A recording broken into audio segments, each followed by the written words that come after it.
Mujeres como tú, un espacio para la construcción en la equidad de género.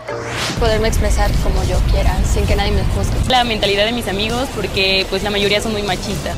Mujeres como tú, porque juntas transformamos, reconocer y hacer valer nuestros derechos. Mujeres como tú, una producción del Sistema Michoacano de Radio y Televisión para la Secretaría de Igualdad Sustantiva y Desarrollo de las Mujeres Michoacanas.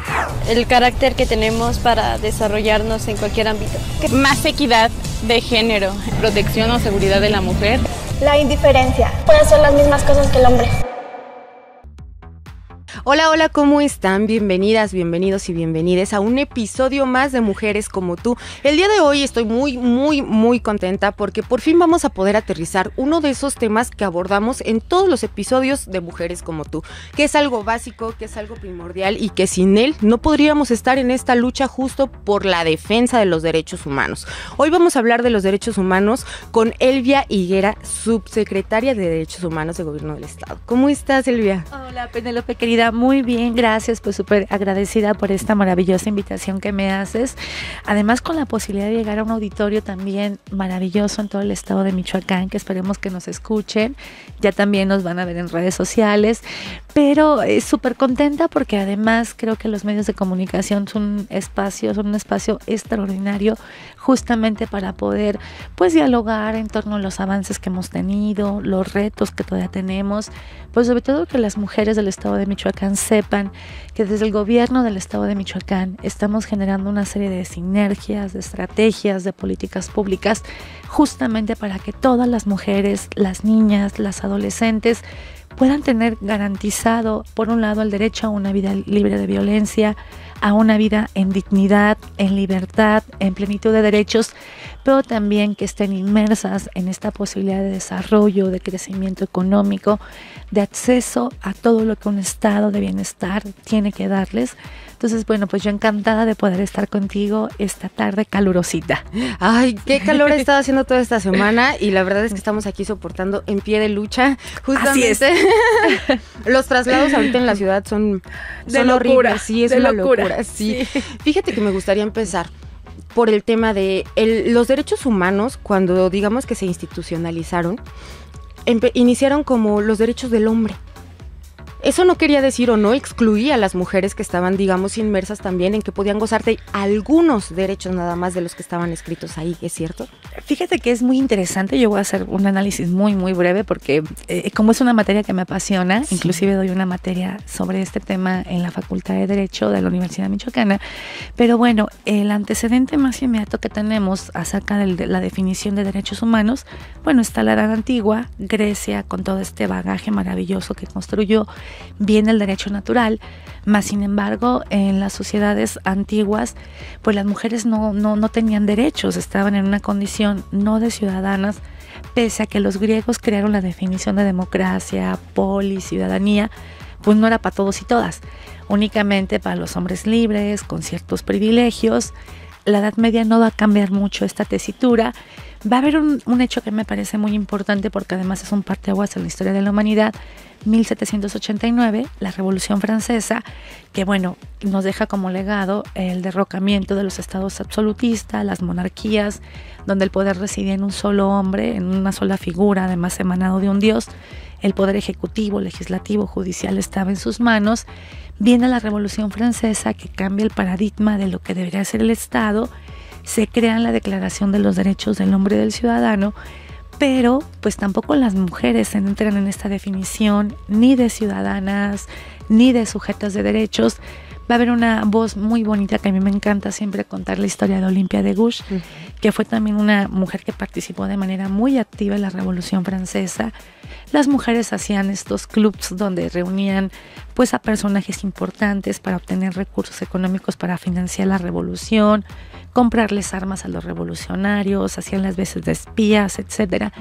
Y entonces cuando se crea ya lo que es la Declaración de los Derechos del Hombre y del Ciudadano, y este lema o este eslogan que fue el que de alguna manera ideológicamente sustentó la Revolución Francesa, igualdad, libertad y fraternidad, pues ella se da cuenta que no era la igualdad, ni la libertad, ni la fraternidad para todos y todas, Y entonces ella, de manera muy valiente, diría yo, en 1792 publica lo que son la Declaración de los Derechos de la Mujer y la Ciudadana. Imagínate qué visión de Olimpia de Gouges en ese entonces, claro. Que además, bueno, ya empezaba a enemistarse con los revolucionarios, pero en su artículo primero ella establece el principio de igualdad jurídica entre mujeres y hombres. Y ella decía que así como las mujeres en igualdad de circunstancias podían ser condenadas a morir en la guillotina, igual que los hombres, pues también debería de haber ese mismo principio de igualdad para poder tomar una tribuna y estar en un parlamento. Ella nunca pisa el parlamento, se pelea de manera muy, muy fuerte con Robespierre, que había sido uno de los ideólogos de la Revolución Francesa, y en 1793 muere en la guillotina por órdenes de Robespierre. Nunca pisó un parlamento, pero bueno, me parece que deja un legado muy importante, porque haber generado un documento con ese contenido político, pues podríamos hablar de un antecedente muy importante para los derechos de las mujeres. Claro.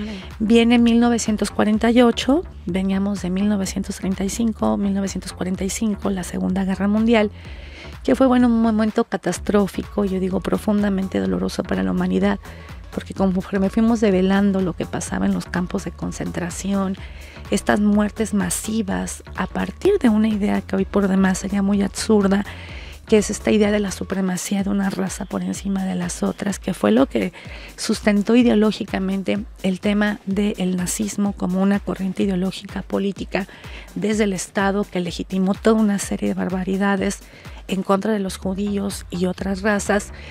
Y entonces, bueno, fuimos develando lo que pasaba en los campos de concentración, estas cuestiones atroces que se cometieron en contra de la población judía y algunas otras, cómo los cuerpos eran segregados a partir de una condición de productividad, adultos mayores, personas con discapacidad, personas con una orientación sexual diferente, pues eran los primeros en ser eliminados a partir de estos criterios, pero además sus cuerpos utilizados inclusive como armas de experimento para hacer experimentos químicos, todo esto que fue lo que se utilizó en la Segunda Guerra Mundial.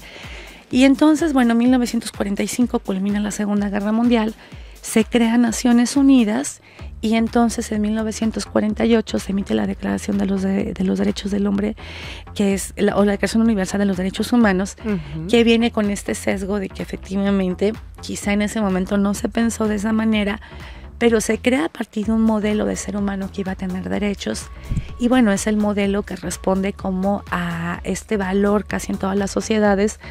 De entrada, pues es un hombre blanco, heterosexual, con todas sus capacidades, no de una comunidad originaria, no de una tribu, privilegiado, que es ahorita lo que decimos, es que a partir de tus privilegios hablas, ¿no? Claro. Y entonces, ¿qué fue lo que sucedió con este devenido histórico de esa Declaración Universal de los Derechos Humanos? Pues que nos dimos que muchos segmentos poblacionales no quedaron inmersos en esta categoría de seres humanos, de ciudadanos y ciudadanas frente a un Estado. Y entonces se han venido una serie de luchas históricas que permanecen vivas aún en este momento, que ha sido muy reciente, por ejemplo, la incorporación de las mujeres a los espacios de poder, digo pensando que no somos minorías, sino claro, somos mayoría, sí, más del 50% de la población. Sí.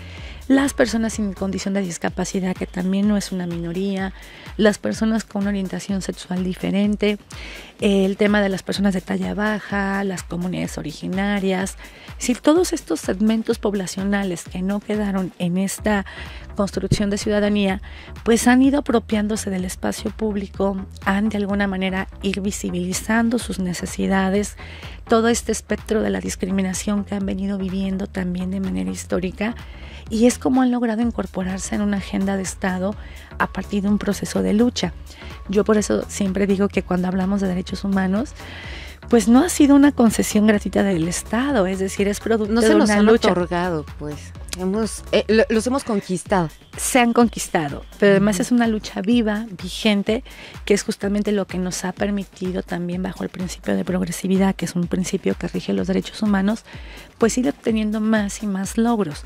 Yo creo que ahorita estamos en un momento muy interesante, yo digo muy importante, estamos como en la era de los derechos humanos, porque ahorita todo el quehacer del Estado, de los tres poderes del Estado, está bajo una lógica de la observancia y garantía de los derechos humanos. Y es que ¿no has notado que hay como un cambio de pensamiento generacional? Creo que, y a mí me gusta mencionarlo, creo que estamos viviendo justo en una generación que no es de gratis, como tú dices. Creo que el trabajo lo estamos haciendo nosotros ahora que somos padres, nosotros ahora que tenemos influencia, digamos, en los jóvenes. Los jóvenes ya piensan de una manera diferente. Los jóvenes son inclusivos, los jóvenes se están haciendo humanistas, son más tolerantes, también están dispuestos a decir no me agrada, no me gusta y a luchar por lo que ellos creen que no es justo, ¿no? Sí, pero además a mí me encanta como esta conciencia colectiva que ojalá lográramos permearla en muchos más espacios. A mí me parece maravilloso este cambio de conciencia. Por ejemplo, ahorita yo creo que todos y todas nos indignamos si vemos un tema de maltrato infantil, protestamos inmediatamente, decimos algo, llamamos a la policía. No se diga el maltrato animal, que yo recuerdo todavía hace algunos años era muy común que la gente golpeara a los animales, les pegara con palos, se los rompiera en su cuerpo, los tuvieran amarrados, o en espacios, por ejemplo, en las azoteas al sol, días sin comer. O sea, creo el cuidado del medio ambiente. A mí me sorprende mucho cuando los niños y las niñas chiquitos ven a alguien que tira basura y se enojan, así como de que no tiren basura, inclusive en el lenguaje. De repente yo escucho a veces comentarios que se hacen, por ejemplo, a personas que quizás son un poquito más llenitas, y de repente cuando alguien hace un comentario denigrante, de repente escucho jóvenes que dicen, oye, no le digas así, oye, no se trata así a las personas, o por el color de piel, o por la raza. Por la lengua. Por la lengua. Entonces creo que sí ha habido una transformación social sumamente importante. Digo, no tengo como un estudio como para hacer un análisis de qué tan generalizado es este nivel de conciencia, pero por lo menos sí percibo que en ciertos espacios se ha disminuido mucho el tema de los discursos de odio, que luego se traducen en conductas violentas. Creo que hay una constante en el tema de combatir la homofobia, la misoginia, la transfobia, la xenofobia, que luego ahorita con estos flujos migratorios tan enormes que vemos, de repente todavía es común que la gente diga, ay, estos negros o estas gentes de color, ¿no? Y eso me parece que es un avance importante, pero todavía creo que nos falta mucho como sociedad transitar hacia una sociedad mucho más inclusiva, a una sociedad mucho más cuidadora del medio ambiente, de los animales, de las infancias, que siguen siendo pues como estos sectores que todavía pueden estar en riesgo de vivir algún tipo de violencia. Y es que justo son estas batallas de las que tú nos hablas, estas revoluciones que se hacen en defensa de los derechos humanos, las que los fortalecen y las realizan justo los que tienen todavía la falta del cumplimiento de esos derechos, las comunidades indígenas, los grupos feministas, las mujeres trans, los grupos animalistas, justamente donde todavía existe, nos siguen marcando la línea diciendo, a ver, ya no son las instituciones, ya es la sociedad, abran los ojos, ¿no? Hagamos una conciencia, porque antes estábamos acostumbrados a que, por ejemplo, lo que tú me platicas de los discursos de odio, solo eran castigados por las instituciones, y fuera de tener un micrófono enfrente y decir un discurso de odio, afuera no pasaba nada. Ahora la sociedad lo castiga. Nosotros como personas decimos, no está bien, no me gusta, ¿no? Uh-huh. Y creo que ya somos una mayoría que sí está haciendo la diferencia. Pero me gustaría que nos regresáramos un poquito, digamos que a la clase número 1 de Derechos Humanos, porque tenía yo un conocido que decía, sobre los derechos humanos no debe existir ninguna ley y sobre los derechos humanos nada, ni la Constitución. Por cierto que este año estamos cumpliendo creo que 100 años de que los derechos humanos se integraron en nuestra Constitución política aquí en México. Entonces él me decía, y hacía mucho énfasis, él era de una comunidad indígena, y me decía, siempre decimos eso, sobre los derechos humanos nada. Y por eso están los tratados internacionales que nos protegen y los abrigan, pero siempre son los más vulnerados. Entonces, me gustaría que nos platicaras un poquito, tú que conoces el contexto nacional y aquí en Michoacán, ¿cuáles son esos derechos humanos que son más vulnerados en la actualidad? Sí, yo creo que la categoría de derechos humanos que siguen siendo más vulnerados y que además es algo que nos ha generado recomendaciones, tanto por la Comisión Nacional de Derechos Humanos como la estatal, que cabe decir que todavía Michoacán no tiene ningún caso que haya trascendido hacia una corte internacional, como si lo ha habido en otros momentos, por ejemplo en el caso de Ciudad Juárez, con las mujeres asesinadas hace ya algunas décadas, las muertas de Juárez, yo digo muertas no porque las asesinaban, todas las mujeres asesinadas, el caso de Guerrero con estas mujeres indígenas, Valentina Cantú e Inés Rosendo, que también fueron violadas por militares, El caso también de Rosendo Radilla, también situado en el contexto de la Guerra Sucia en el estado de Guerrero. Michoacán no ha dado para una sentencia todavía en el ámbito internacional, pero traemos varias. San Salvador Atenco, de manera más reciente en el gobierno de Peña Nieto cuando era gobernador del Estado de México. Entonces, bueno, en el caso de Michoacán, vamos a ver que los derechos que usualmente más se vulneran, que a mí también me parece como algo bien curioso, como el Estado, que es el que está obligado a garantizarlos, pues es que en algún momento se termina vulnerándolos. Bueno, por eso tenemos todos estos mecanismos para protegerlos. Usualmente son en temas de salud, educación, seguridad, que a veces los operativos, cuando se implementan un tema en una marcha o manifestación, pues a veces no se hacen de manera acorde a los protocolos que hay en la materia. A veces temas también de medio ambiente, a veces temas de seguridad social. Ya de manera más reciente, la Corte Interamericana ha generado como algunos criterios donde dice que también las empresas pueden violentar derechos humanos. En el caso de Michoacán, donde decía, no tenemos ningún tema ante la Corte, pero sí se han generado algunos precedentes de cómo las empresas también pueden ser violentadoras de derechos humanos cuando afectas algún derecho colectivo. Por ejemplo, una empresa que llega a establecerse cerca de un manto acuífero que nutre de agua una comunidad, que es la que la alimenta de agua, llega esta empresa, contamina el agua, ¿no? Genera enfermedades en esa comunidad, pues es una afectación a un derecho colectivo de esa comunidad en su derecho de acceso al agua. Entonces, bueno, es un tema muy complejo. Algo que hemos identificado aquí en el caso de esta subsecretaría es que, bueno, acá también tenemos el mecanismo de protección a defensores de derechos humanos y periodistas, y de lo que hemos identificado de los defensores que también están como en una mayor situación de riesgo, son aquellos que andan encabezando luchas para defender territorios por el tema de mucho cambio de uso de suelo, los bosques, minerales que tienen que ver con minas en alguna zona del estado de Michoacán, que tenemos una proliferación de minas muy importantes. Áreas naturales protegidas, el caso de Homero en la zona de la mariposa monarca. De la mariposa monarca, así es. El tema de defensa del agua también es una situación de riesgo para defensores. Es decir, todavía nos damos cuenta que donde hay intereses económicos y quienes asumen estas luchas, pues están en una situación de mayor riesgo de algún tema de en contra de su integridad física o su integridad de vida. Claro, y es que, bueno, te hacía esta pregunta porque creo que muchas de las omisiones que se hacen a nuestros derechos humanos también es por desconocimiento.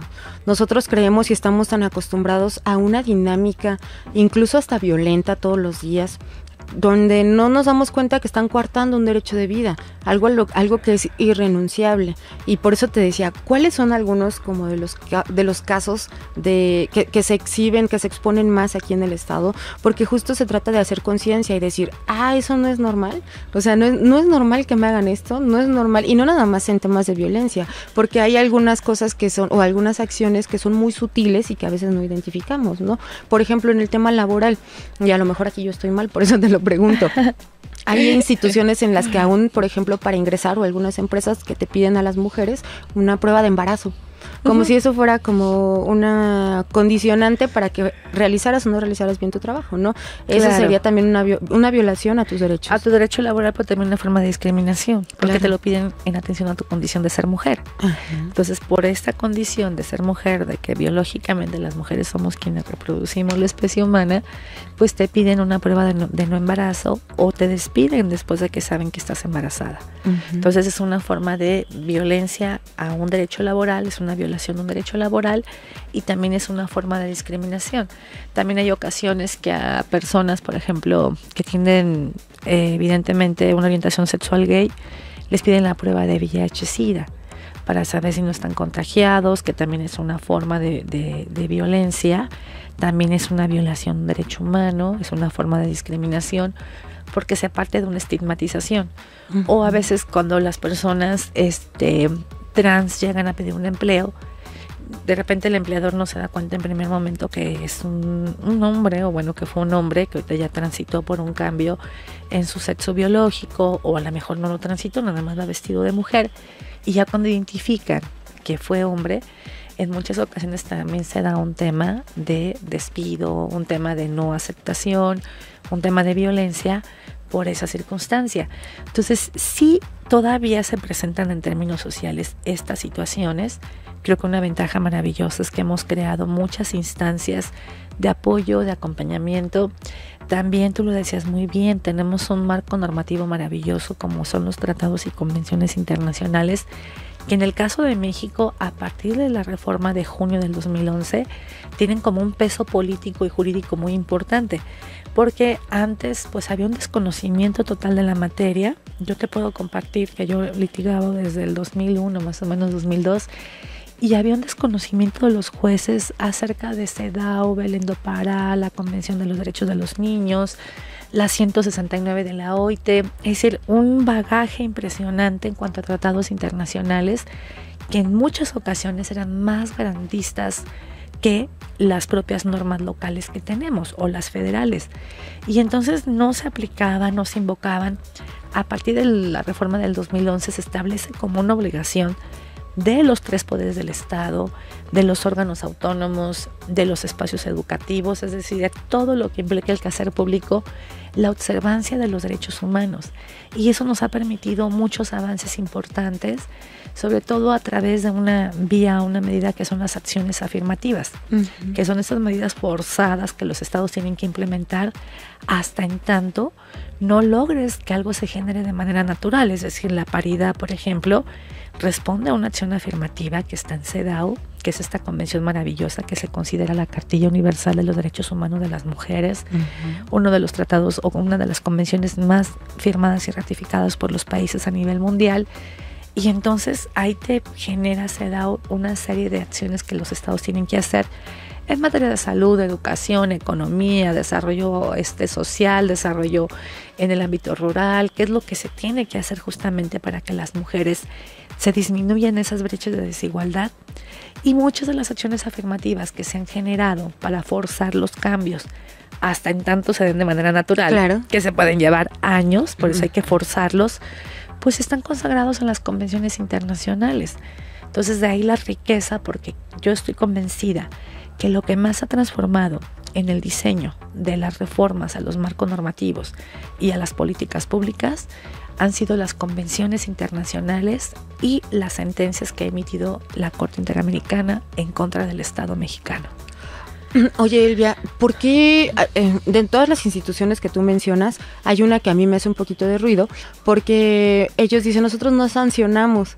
La voy a mencionar, la CEDH. Dice, no sancionamos, nosotros emitimos recomendaciones. ¿Por qué si hay una falta a los derechos humanos no se sanciona?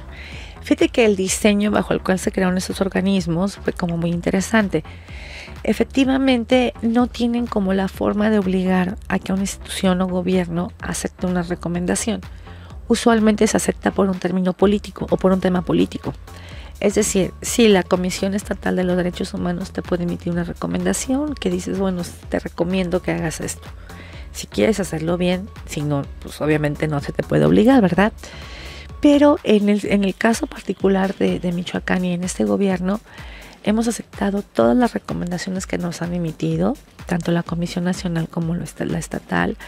Debo decirte que había un rezago impresionante, traemos recomendaciones desde el año 2004 que nunca se habían atendido. Entonces, sí es un tema muy desafortunado cuando una institución se niega a aceptar una recomendación. Finalmente hay un tema de exhibición pública, por eso también de repente tiene más elementos políticos que jurídicos, pero yo creo que sí es importante esta idea. Yo a veces les digo a mis compañeros funcionarios y funcionarias, nos está costando muy caro el tema de la reparación del daño en el tema de las recomendaciones, porque además una recomendación pues viene con un listado de puntos que tú tienes que aceptar y cumplimentar. En el caso de Michoacán traemos, te decía, varias, pero hay 2 que en este momento nos tienen como muy en el tema de la atención y de cumplimentarlas, porque además estamos convencidos que fueron violaciones graves a derechos humanos, no de este gobierno, nos la legaron como una herencia no bonita, pero bueno, éticamente hemos asumido el compromiso de darle atención a esas recomendaciones. Una es de la comunidad Arantepacua, que tiene que ver con la intervención policíaca que se suscita en el 2017, me parece, en abril. Y entonces, derivado del mal operativo que se implementa en ese momento, pues asesinan a 4 comuneros. Entonces, bueno, hay una recomendación de la Comisión Nacional donde dice que hubo violaciones graves a derechos humanos y traemos ahí una serie de puntos que estamos atendiendo en este momento en esa recomendación. La otra es del albergue de Zamora de Mamá Rosa, que bueno, fue un escándalo muy internacional, un caso también muy complejo, porque además, fíjate que es bien interesante, ahora que nos hemos adentrado mucho más al estudio de la recomendación, pues inclusive hay una polarización en la misma sociedad de Zamora, porque ahí estaba esta casa hogar, respecto de la figura de esta señora que fue quien durante muchos años pues llevaba las riendas del albergue, que yo creo que en un inicio se inicia con una situación muy noble. Ajá. Sí, pero se fue desvirtuando. Entonces ya cuando se hace el operativo, porque además era imposible poder acceder a ese albergue, no había posibilidad de rescatar a niños, porque de repente hacía una figura ahí con los notarios, donde les cedía la custodia, los papás tenían que ceder la custodia. Bueno, un tema, hay como yo creo más de 1000 niños registrados con el apellido de la señora Rosa Verduzco. Pero cuando ingresa la policía, pues digo, también cuando se fueron abriendo los espacios, pues te das cuenta del hacinamiento, de toda la situación de insalubre en la cual vivían estas criaturas. El abuso físico, sexual, psicológico, porque pues obviamente había una escala, una situación de jerarquías, y pues ahí los más grandes abusaban de los más pequeños, o sea, una situación muy terrible. Eso también nos lleva a una recomendación. Claro. Y eso, qué bueno que le estén dando a ustedes seguimiento, porque bueno, digo, muchos casos como estos creo que suceden todos los días, y los gobiernos cuando entran lo que quieren es no cargar, ¿no? Con el peso de las malas administraciones pasadas. Y creo que si nos hemos dado cuenta que ustedes lo que quieren es darle salida, darle respuesta y pues buscar justo la justicia social. La justicia. ¿No? O sea, creo que nos queda un minuto de esta versión en radio, así que nos vamos a ir despidiendo de la gente que nos está escuchando por el 106.9 de FM. Muchísimas gracias por habernos acompañado. Los invitamos a seguir escuchando todo lo que nos tiene que compartir Elvia Higuera, subsecretaria de Derechos Humanos, que nos acompaña hoy en Mujeres como Tú. Así que si quieres seguirlo escuchando, el domingo en su repetición a la 1 de la tarde por Facebook, YouTube, Spotify y SoundCloud del Sistema Michoacano de Radio y Televisión. Muchas gracias, Elvia. Gracias a ti, Penélope. Se nos fue súper rápido el tiempo, pero bueno, yo encantada de estar contigo. Nosotros vamos a seguir aquí platicando. Nos vemos, que tenga una linda tarde. Recuerda, mi nombre es Penélope Ochoa Trujillo. Esto es Mujeres como Tú. Estás escuchando Mujeres como Tú, porque juntas transformamos.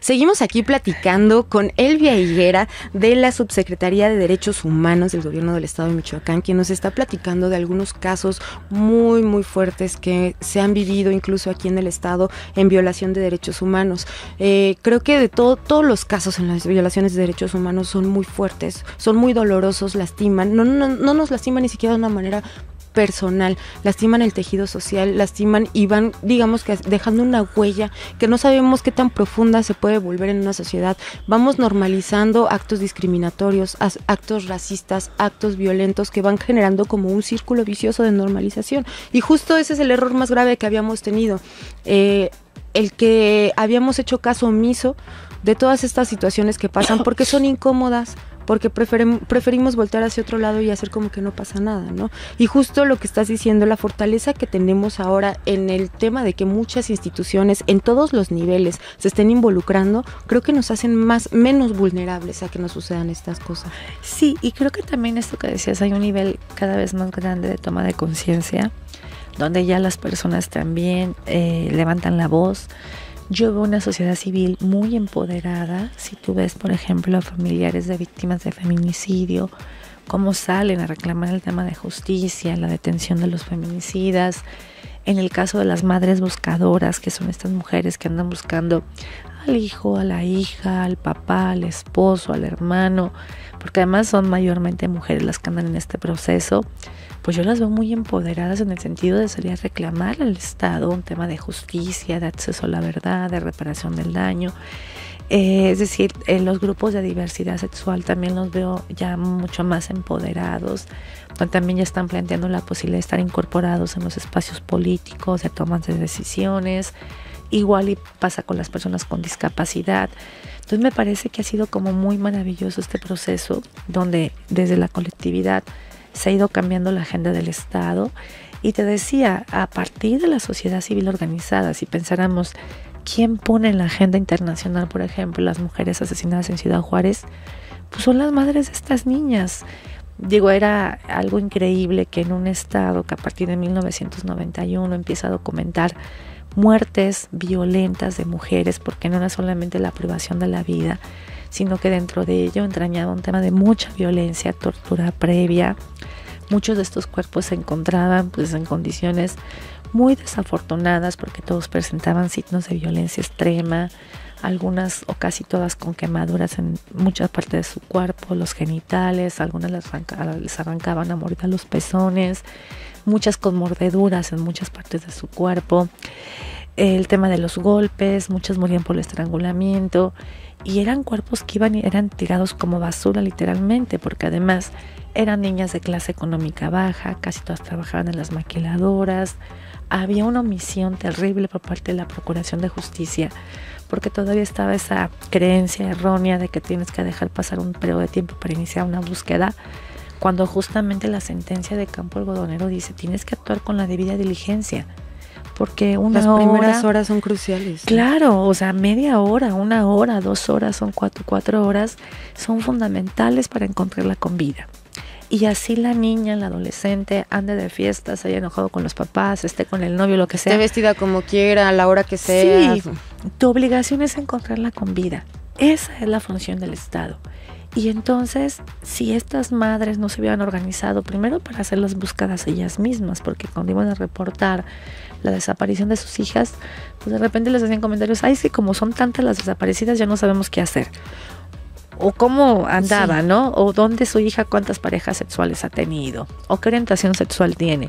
Entonces, había una omisión gravísima por parte del Estado, una estigmatización además también profunda, derivado de la situación de migración, de pobreza, de todo lo que entrañaba estas desapariciones, pero algo que va a caracterizar justamente todo esto que va a suceder en Ciudad Juárez durante casi 8 o 9 años, donde además, bueno, no teníamos una base de datos en ese entonces, pues se estima que fueron entre 600 y 800 mujeres asesinadas. O sea, imagínate, uno ve esas cruces en estos memoriales que se han generado, y eran muchísimos los cuerpos que se encontraban día con día ante una omisión total y una falta de acceso a la justicia para estas madres. Ellas son las que se organizan, empiezan a marchar, empiezan a pronunciarse. Cuando encuentran estos 8 cuerpos en lo que ahora conocemos como Campo Algodonero, pues son 3 mamás, las mamás de Claudia Ibé, Esmeralda y Berenice, las que deciden llevar estos casos ante una corte internacional, que es la Corte Interamericana, y es la que termina emitiendo una sentencia en contra del Estado mexicano, que cambió toda la lógica de lo que el Estado tenía que hacer para investigar casos de violencia, casos de muerte en contra de mujeres y niñas. Y es que solo haciendo ruido. Estas madres creo que se basan en esta idea de ya lo perdí todo, ya no tengo nada que perder, ¿no? Así es. O sea, creo que no hay nada más doloroso, no lo sé, tal vez estoy hablando con una opinión personal, que sería perder un hijo. Y perder un hijo en estas condiciones tan extremas de violencia, creo que es algo que te va a perseguir. Y yo reconozco mucho la lucha de estas madres y de los familiares que siempre están buscando a su hermana desaparecida, a su hija desaparecida por años, ¿no? Hemos tenido testimonios aquí en el sistema michoacano donde nos dicen, ya sabemos que seguramente nos van a entregar un cuerpo, pero tal vez ese cuerpo nos va a dar tranquilidad. O sea, ya no sabemos qué sería peor si después de 10 años encontrarlo vivo en unas situaciones de tortura, de maltrato. ¿En qué condiciones lo vamos a encontrar si está vivo, no? Solo queremos tener la certeza, nada más queremos que se haga justicia. Y es muy difícil porque justo todos estos procesos que nos estás comentando vienen seguramente de una red criminal que se invisibiliza, que hace las cosas por debajo y nadie se enteraba. Ahora ya de todo nos enteramos, ¿eh? Por eso creo que nuestro grito para exigir justicia es más fuerte. Las redes sociales, los medios de comunicación, ya no hay sesgo de información. Es muy fácil que que una institución no se dé cuenta de que algo está pasando, que un gobierno no se dé cuenta que algo está pasando bajo sus ojos. Es muy difícil. Y antes no sucedía, porque antes había mucha protección justo a estas redes criminales. Ahora estamos gritando y creo que también eso ha causado mucho impacto. Digo, la violencia en el país que nos han heredado gobiernos pasados, y no quiero mencionar, siempre politizo este podcast, pero maldito seas, Felipe Calderón. Coincido contigo. Sí. Sí, es que además fue la etapa más oscura y más sangrienta de este país. Yo creo que si alguien tiñó de sangre de norte a sur este país, fue él. Nos adentraron a una guerra que no era de nosotros y que nosotros nos quedamos pagando las consecuencias de ello. Claro. Y que ni siquiera hay una disculpa, un sí hay un error, un se equivocaron, no. O sea, todo el tiempo nosotros tuvimos que pagar por estas malas decisiones, y aparte creo que fue el periodo en el que más creció el crimen organizado, o que más se instauró aquí en el país el crimen organizado, y bueno, que ahora hay que luchar contra ello, y es muy complicado en temas de seguridad. Y ahora, hablando de temas de seguridad, justo, creo que también es un tema muy importante en el país, porque hay muchas acciones para prevenir. Creo que este gobierno, y hablando del gobierno federal, ha hecho muchos cambios en el tema de la aplicación del recurso, para que este recurso impacte directamente en el tejido social, que beneficie y que dé bienestar a las personas, justamente para que no tengan que tener la alternativa de delinquir, de tratar por un tema de sobrevivencia o de supervivencia, ¿no?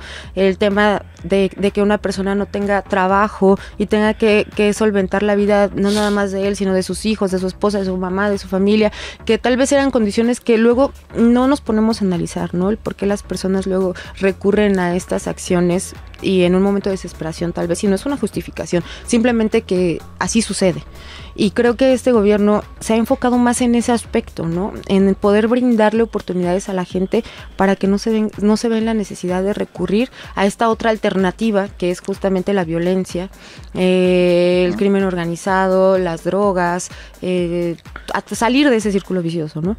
Sí, yo creo que con todo, y a veces que se cuestiona mucho el tema de los programas sociales, yo creo que el combate a la pobreza es fundamental. O sea, mucho de los males que estamos sufriendo ahorita como sociedad, pues tienen su caldo de cultivo en un sistema totalmente desvirtuado, que justamente se venía alimentando de la condición de pobreza de las personas. Porque además la pobreza es un negocio muy redituable, porque es de los programas o de las áreas donde más recurso económico hay. Yo creo que todos tenemos presentes, por ejemplo, lo que pasaba en el estado de Veracruz, en el gobierno de Duarte, donde muchos de los programas, por ejemplo, de atención a la salud, pues el dinero se lo volaban, y a los niños terminaban dándoles no medicinas, ¿no? Una serie de placebos y cosas por el estilo. El tema de la estafa maestra, que a mí me parece increíble que universidades públicas hayan prestado para esta simulación de la desviación del recurso público. Entonces, esa parte como que de repente pone en cuestionamiento el tema de los programas sociales, pero yo claro que estoy convencida que si no combates la pobreza, va a ser complejísimo que alcances un estado de bienestar para todas las personas. Y ahorita la vía que tenemos es justamente el otorgamiento de estos programas sociales, acompañados de un proceso de formación, de ciudadanía, de también generar las estrategias para que también bajo un esquema de sostenibilidad, pues también las personas seamos capaces de poder sobrellevar el tema de generarte un recurso propio, de no verlo como tu única alternativa, sino que a la par de los ingresos que tú puedes generar, el Estado también te proporciona algo que te ayuda a complementar ese estado de bienestar que todos los seres humanos deben tener garantizado para vivir en condiciones de dignidad, de acceso a las oportunidades, del acceso a una serie de servicios, de derechos. Y además el enfoque, que a mí también me gusta mucho, es que es el enfoque desde los derechos humanos, no desde una visión asistencialista. Si eres desde este enfoque de garantizarte tu derecho a la educación, por eso te doy una beca para que no desertes, para que no tengas que estar en esta disyuntiva si migras, si te incorporas a la delincuencia organizada. No, te estoy acompañando como Estado para que tú termines tu escuela entendiéndola como el derecho a la educación como un derecho llave que te abre las puertas de otros derechos. Uh-huh. Entonces creo que ese enfoque me parece sumamente interesante, el derecho a la seguridad alimentaria, la pensión a los adultos mayores, que no solamente es darle dinero, sino también es dignificarlos en un momento de la vida donde ya no se consideran productivos, donde eso te genera un tema de autoestima, de falta de autoestima, de respeto, de reconocimiento. Pero cuando un adulto mayor llega con una despensa, llega con 1 kilo de tortillas, llega con una bolsa de pan a la casa, pues claro que eso lo dignifica porque se siente productivo, siente que todavía está aportando y que no es una carga para ese entorno familiar. Entonces sí creo que el tema de los programas se vuelve sumamente importante cuando los analizamos desde un enfoque diferenciado. Fíjate que ahorita mencionaste algo que casi nunca mencionamos y creo que en un tema de conciencia lo tenemos todavía como muy invisibilizado, que es dos temas fundamentales que creo que son 2 áreas en las que creo que se vulneran muchísimo más los derechos humanos, que son las infancias y los adultos mayores. Sí. Yo creo que el tema de las infancias sigue siendo también un tema bien complejo todavía de abordar y todavía un poco todavía haciendo esta diferencia de cuando hablamos de los cuerpos de las niñas y los niños. Yo fui fiscal de violencia familiar hace algunos años y algo que era atroz, el tema de las violencias, pues sobre todo de los abusos. En ambos casos yo digo que es algo de verdad totalmente denigrante, que como humanidad nos remite a un estado casi de bestialidad, porque yo no entiendo quién puede abusar de salvajismo, yo no entiendo algo primitivo, yo no entiendo quién puede abusar de un niño o una niña, pero lo hacen.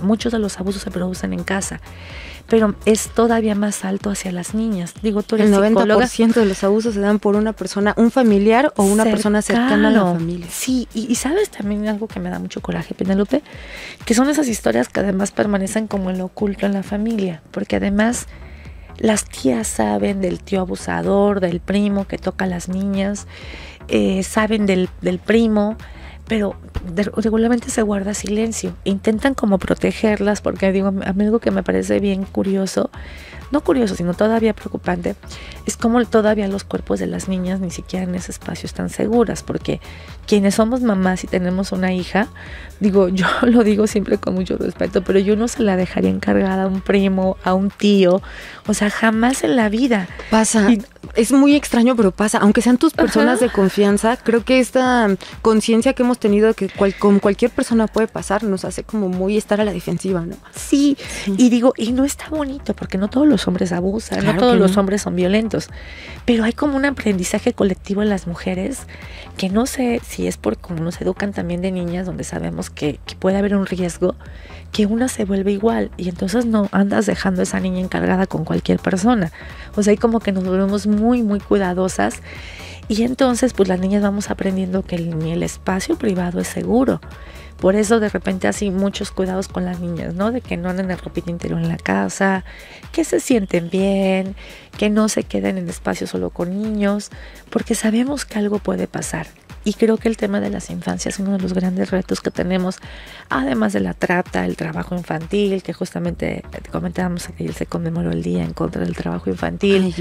El tema del abuso sexual sigue siendo un tema bastante complejo y decía yo, son como estas historias que se van generando en el espacio familiar, que son como esos secretos que se mantienen durante años, secretos feos, hasta que de repente a lo mejor en la fiesta ya la prima dice, oye, ahí está el tío que me cae tan gordo porque me tocaba cuando estaba chiquita y demás. Y seguramente se va a encontrar con que a ti también, a ti también, a ti también. Sí, son como esas historias que luego uno dice, ¿por qué nadie lo dijo, no? Porque también la otra prima dice, no, pues a mí también y también me cae bien gordo por asqueroso y demás. Y entonces te vas dando cuenta que no fue la única que lastimaba, que tocaba.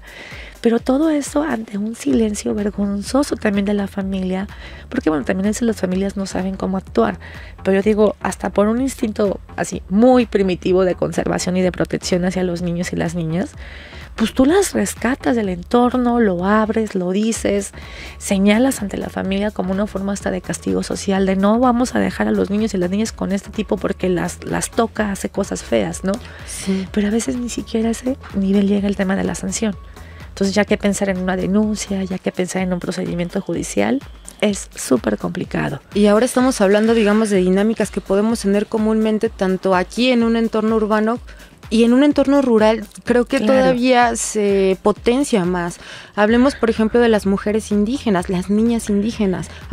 Retomando el tema del trabajo infantil, que ayer se conmemoró, como bien lo dijiste, el Día Mundial para la Erradicación del Trabajo Infantil. Hay situaciones muy fuertes ahí. Niños que nunca tienen la oportunidad del acceso a la educación, a una vivienda digna. Ya no pensemos en un privilegio como el ser felices, el jugar y disfrutar, ¿no? Y yo entiendo que es un tema complejo, porque también hay que indagar un poco más allá. Digamos, si pensamos en un nivel socioeconómico donde los niños nacen, que de plano tienen que trabajar para poder comer y sobrevivir en el día, ¿cómo se tipifica que eso es trabajo infantil? Me explico, si es la condición que tiene la familia para salir adelante. Pero hay otras que son incuestionablemente denunciables, o sea, el trabajo forzado, el tema de la trata de personas, que se utilicen a menores de edad para temas de abuso sexual.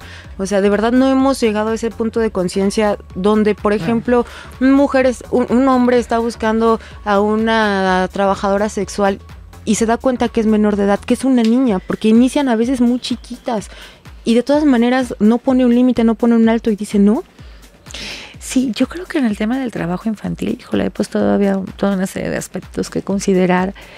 Efectivamente, fíjate, como un dato bien interesante es que México a nivel mundial, a nivel Latinoamérica, es el segundo país con más niños y niñas en condición de mercado laboral informal, que muchas veces rayan el tema de la explotación y el abuso.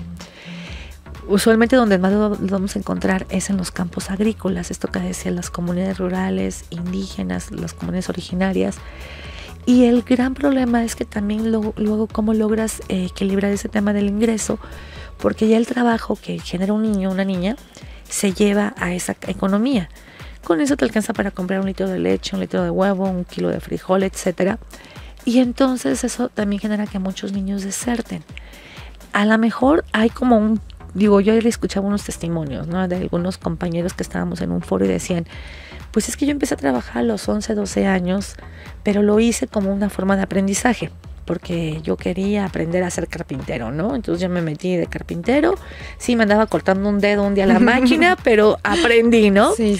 Ah, bueno, pero él decía, pero el recurso era mío, yo me lo gastaba, me iba al cine, me compraba lo que yo quería. Ah, bueno, ahí es como a lo mejor una modalidad muy matizada donde no hay explotación, abuso.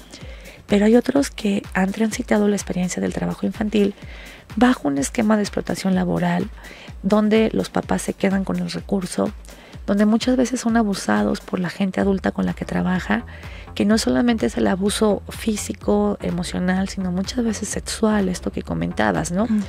Y como en el caso de las comunidades originarias se ve mucho más complejo, porque todavía ahí le metes el tema de usos y costumbres, todavía está un poco más enmarañado, donde todavía prácticas, por ejemplo, sabemos el tema de la trata de niñas, que muchas veces están en las comunidades originarias, en algunas comunidades de Guerrero, son vendidas, son intercambiadas, vendidas, que no se ve, ellos no lo ven como un tema de trata, porque está justamente como un poco en esta idea de los usos y costumbres, un poco como confuso, ¿no? Pero finalmente es una violación flagrante a los derechos de estas niñas. O familias que de plano las venden así totalmente para un tema de explotación sexual, donde las sacan de sus comunidades y duran años de su vida sujetas o sometidas a estas formas de esclavitud terrible que sigue siendo la trata de mujeres y niñas. Entonces yo creo que todavía tenemos muchos retos en el ámbito de lo que es el mercado laboral, de justamente generar un tema también de iniciativa privada mucho más consciente en el ámbito agrícola, en el ámbito ganadero, donde no se contraten a niños. Pero eso también ayer en el tema del consumo, porque si yo sé que esa fruta está siendo cortada por unas manos infantiles, no la voy a comprar. No, si yo sé que esta blusa que traigo la maquilaron manos de niñas y niñas, no la compro. Y entonces orillas a que las empresas, sobre todo las transnacionales que tienen sus grandes maquiladoras en países muy pobres, como en algunas zonas de la India, África, etcétera, pues no están maquilando con mano de obra barata. Claro, que acá tienen las cosas como deben de ser, ¿no? Así es. Ay, Elvia, tenemos muchísimas cosas todavía que platicar, pero se nos está acabando el tiempo, entonces me gustaría... Me vas a volver a invitar, sí, Penélope. por favor, sí. Ya vamos poniéndole fecha, aquí el productor nos está escuchando y lo va a apuntar por ahí.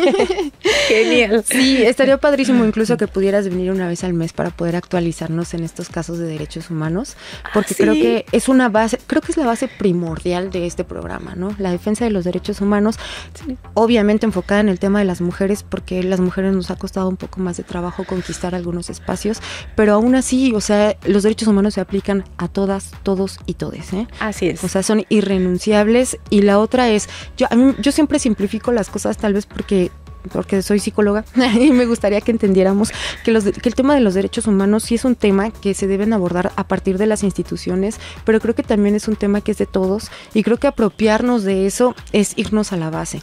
Respetemos, seamos inclusivos, seamos humanos, seamos solidarios, no hagamos lo que no nos gustaría que nos hicieran a nosotros, y por favor tengamos la mente abierta. O sea, las cosas no van a ser como eran hace 20 años ni como eran hace 10 años, y eso está bien. Claro. Tenemos que vivir con esta conciencia de paz, todos tratándonos bien, y creo que todo se reduce incluso al tema del respeto en el día a día, ¿no? Así es, el respeto, la solidaridad, el trabajar en comunidad, en empatía con las y los otros. Yo creo que eso nos ayuda mucho, inclusive a ser mejores seres humanos. Claro. Porque si algo ocupa esta sociedad es mejores seres humanos. Ya, sí. Muchísimas gracias, Elvia Higuera, por habernos acompañado hoy en Mujeres como tú. Encantada de estar contigo, y bueno, yo quedo atenta para la siguiente invitación. Perfectísimo, ya estás agendada. Bueno, esto fue otro episodio más de Mujeres como tú con Elvia Higuera, subsecretaria de Derechos Humanos del Gobierno del Estado de Michoacán. Los invito a que vean esta versión podcast el domingo a la 1 de la tarde por Facebook, YouTube, SoundCloud, Spotify. Mi nombre es Penélope Ochoa Trujillo. Nos vemos. Mujeres como tú, un espacio para la construcción en la equidad de género. Poderme expresar como yo quiera, sin que nadie me juzgue. La mentalidad de mis amigos, porque pues la mayoría son muy machistas. Mujeres como tú, porque juntas transformamos. Reconocer y hacer valer nuestros derechos. Mujeres como tú, una producción del Sistema Michoacano de Radio y Televisión para la Secretaría de Igualdad Sustantiva y Desarrollo de las Mujeres Michoacanas. El carácter que tenemos para desarrollarnos en cualquier ámbito. Más equidad de género, protección o seguridad de la mujer. La indiferencia. Puede hacer las mismas cosas que el hombre.